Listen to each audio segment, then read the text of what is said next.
খাম্বার নামে যে দুর্নীতি করেছিলেন সেই দুর্নীতি বন্ধ হয়ে যাবে। হাওয়া ভবন কায়েম করে যে 10% সরকার করেছিলেন সেটি বন্ধ হয়ে যাবে। গণভোটে গণভোটে গণভোটে প্রিয় ভাইয়েরা, গণভোটে হ্যাঁ হচ্ছে আমাদের মুক্তির সনদ। আমাদের জীবনের যে কোনো মূল্যে হলেও এই জুলাই সনদকে আমাদের বাস্তবায়ন করতে হবে।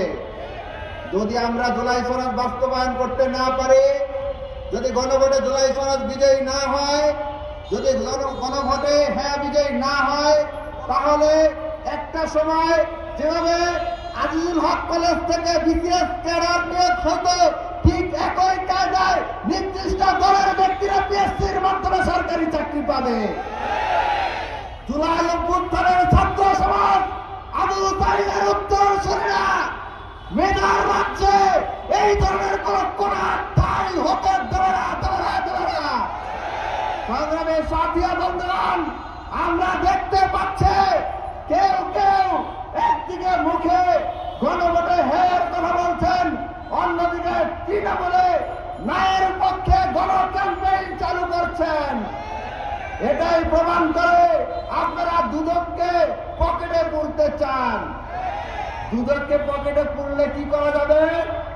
দুদককে পকেটে পুরলে 5 বার যে বিশ্ব চ্যাম্পিয়ন হয়েছিলেন সেটি ঢেকে রাখা যাবে।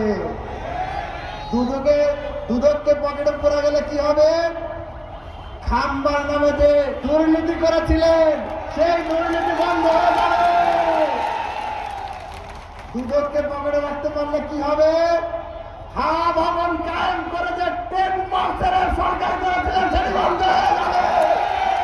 সেই কারণে কেউ কেউ এখনই গণভোটে হ্যাঁর বিরুদ্ধে, জুলাই সনদের বিরুদ্ধে, সংস্কারের বিরুদ্ধে অবস্থান নিয়েছে। তাদের এই ষড়যন্ত্র, তাদের এই চক্রান্ত ছাত্র সমাজ সফল